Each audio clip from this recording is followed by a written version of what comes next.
राम जी ने नारद जी को यह समझाया कि जिस प्रकार माँ अपने बच्चे की सुरक्षा करती है, ठीक उसी प्रकार भगवान भी अपने भक्तों की रक्षा करते हैं। उदाहरण के तौर पर छोटी चिड़िया का उल्लेख करते हुए यह बताया गया कि माँ की छाया में रहना किसी जीव के जीवन को सुरक्षित बनाता है। जब बच्चा बड़ा होता है, तो वह अपनी देखभाल स्वयं करने लगता है और माँ उसे स्वतंत्रता देने में तत्पर होती है। भगवान के समक्ष बालक बनकर आना विश्वास और भक्ति का प्रतीक है और यह दर्शाता है कि हमें अपने जीवन में प्रभु के भरोसे रहना चाहिए।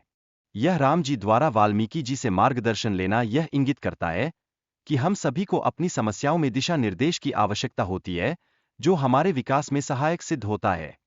पूछने और बताने में अंतर को समझना महत्वपूर्ण है।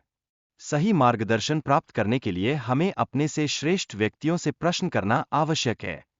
चित्रकूट में राम जी के निवास स्थान और उसकी अद्भुतता का वर्णन किया गया है, जिससे यह प्रतीत होता है कि यह स्थल सदियों से वैसा ही बना हुआ है। यहाँ के मुनि और देवताओं की उपस्थिति भगवान राम की दयालुता को दर्शाती है। वे सबके लिए प्रार्थना करते हैं और आशीर्वाद प्रदान करते हैं।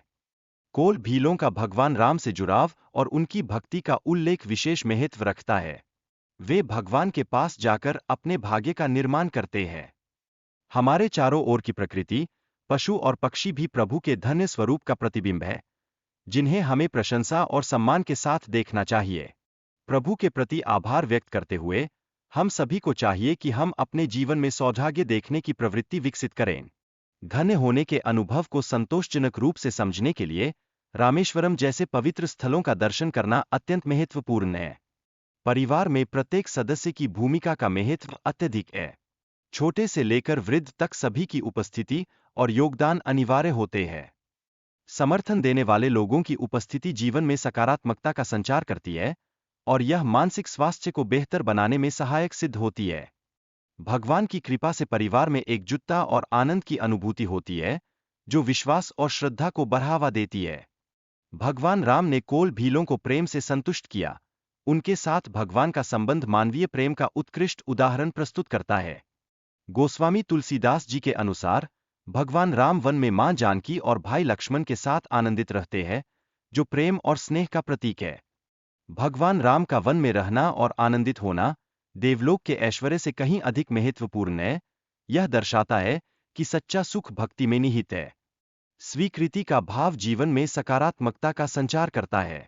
जब हम जो हो रहा है उसे स्वीकार करते हैं, तब हम मानसिक शांति प्राप्त करते हैं। भगवान के विचार में सदैव भलाई निहित होती है। इसलिए जब हम उनकी इच्छाओं का सम्मान करते हैं, तो जीवन में कोई हानि नहीं होती। राम जी का वनवास स्वीकार करना उनके आनंद का प्रतीक है। उन्होंने परिस्थिति को आत्मसात कर लिया, जिससे वे दुखी नहीं हुए।